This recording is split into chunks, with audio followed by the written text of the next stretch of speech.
scariest shit in the world to me are bum hands. A bum's hands are the scariest shit ever. You can say I'm crazy all you want. I'm willing to bet y'all any amount of money right now, if y'all walk outside after this show and a bum come up to you and flick your lip, bet money you kill yourself tonight. I'm curious, has there ever been something you've heard untrue about yourself that was actually really flattering?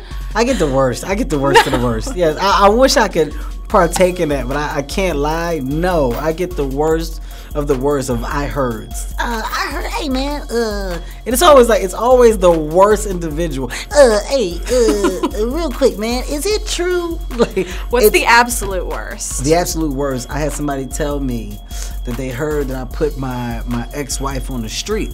Hey man, why are you doing that to your ex-wife? This is how the conversation started.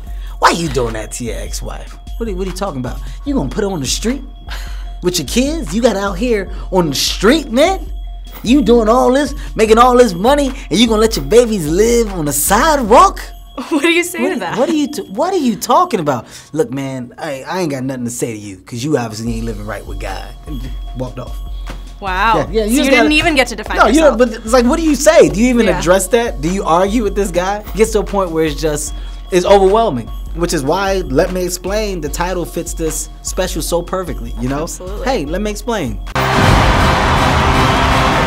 Throughout my show, you're gonna see a bunch of pointless fire. They're laughing, I'm not playing, I'm dead serious. You think it's a game? Yeah, you talk about your kids a lot in your stand-up routine. Have you set an age where they will be allowed to watch?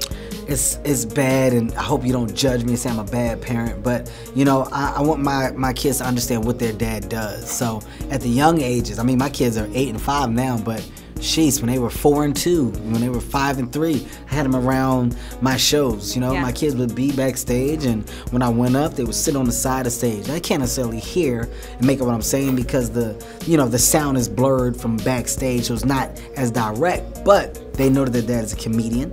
They know that their dad's an actor, but they're very comfortable in their dad's world. My daughter's impression of me is, hey everybody, I'm Kevin Hart. I got 2 kids. They real funny. Who's got kids? Where's your kids? That's my daughter. She's 8 years old. It's the funniest thing ever. She just moves her hands like this.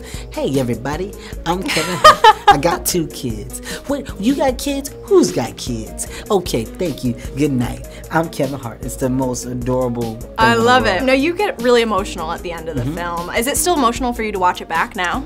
Every time I've watched it with an audience, it's got me a little bit. A, to see the reaction that people have when they see that, and B, just because it takes me back to that moment.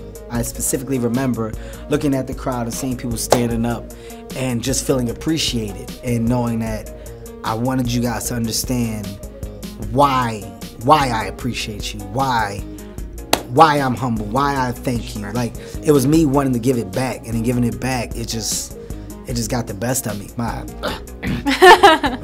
I just remember getting choked up. Yes. Are you done? He get cocky. Are you done? Are you done? Okay.